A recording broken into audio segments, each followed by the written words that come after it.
Hey there, listeners. Welcome back to Central Intelligence Bros, where we dive into the mysteries and conspiracies that get our minds buzzing.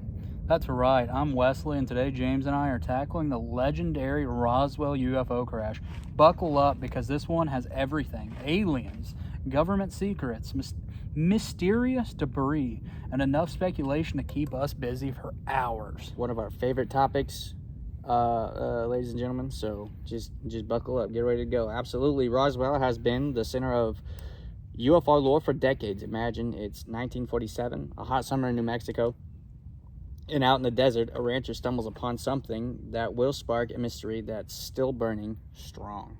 And it all started with that one rancher, William Mac Brazel, finding strange debris in his pasture. But before we dive in, here's a fun fact.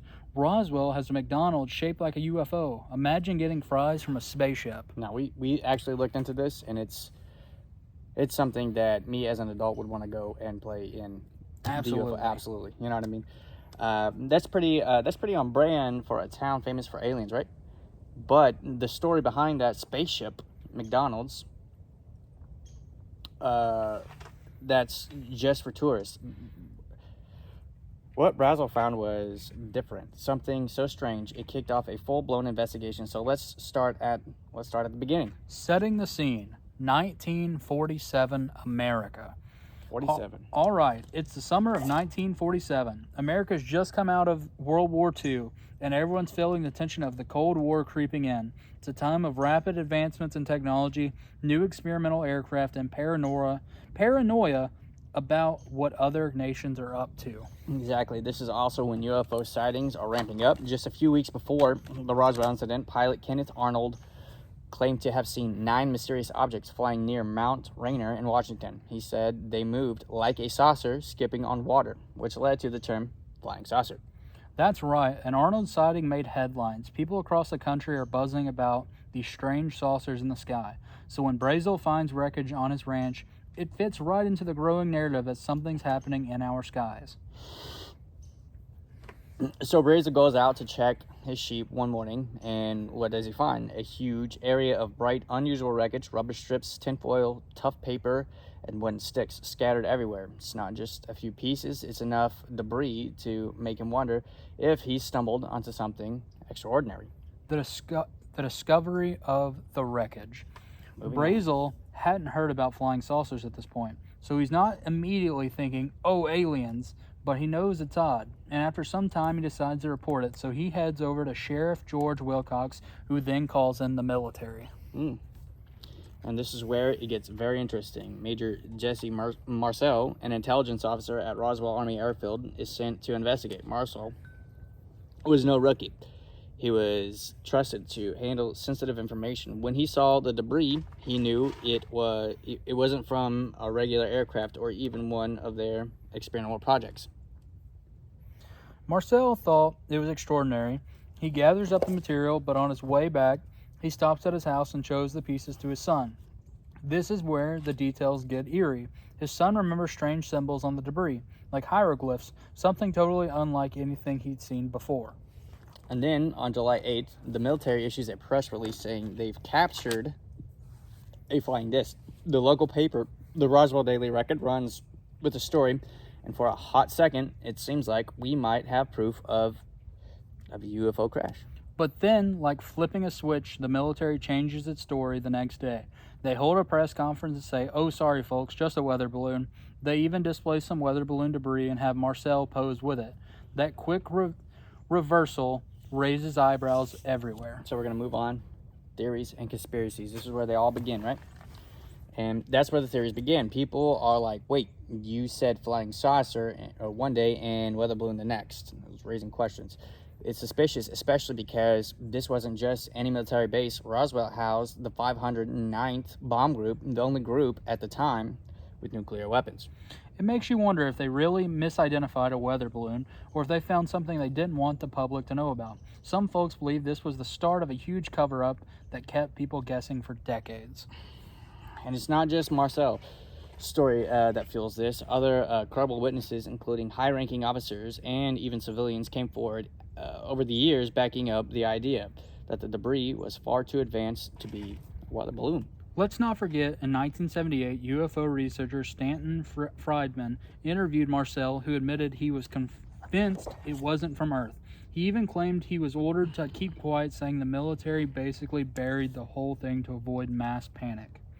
1970s revival and pop culture influence. Okay, that's right, Wesley.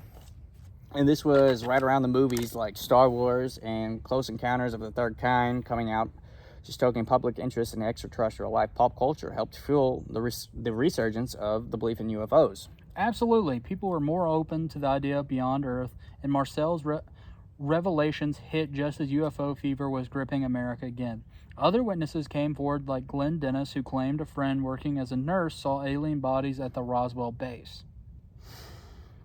And then came another bombshell. In 1994, the U.S. Air Force admitted that the weather balloon story was bogus, but they didn't claim it was aliens. They said that the debris was from a classified program called Project Mogul, which used high-altitude balloons to monitor Soviet nuclear tests. So, Project Mogul definitely explains some things. The balloons used special materials and technology that could look otherworldly to someone in 1947, but the timing and the secrecy still had people convinced there was more to the story. The ever-changing story.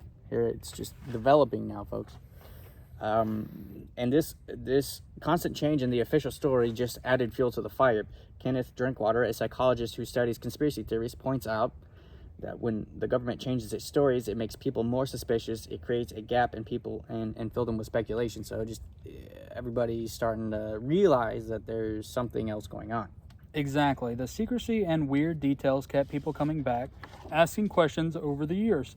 There have been theories ranging from alien autopsies to reverse engineered alien technology being hidden at Roswell.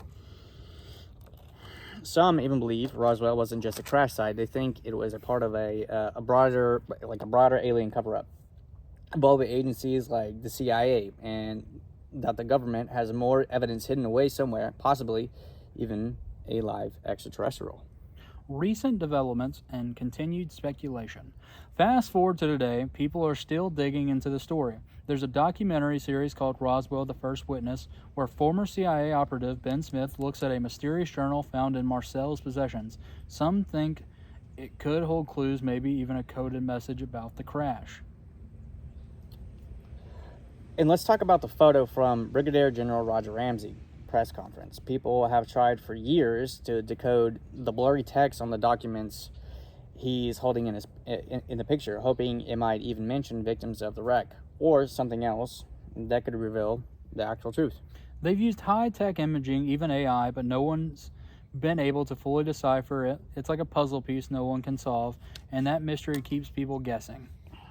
Some researchers like Colonel John B. Alexander believe Roswell is a classic case of conspiracy myths fueled by a lack of physical evidence, but others say it's only a matter of time before more details emerge. The legacy of Roswell. Whether you're a skeptic or a believer, Roswell changed the way we look at UFOs. It set the stage for modern-day conspiracy theories and even how governments respond to them.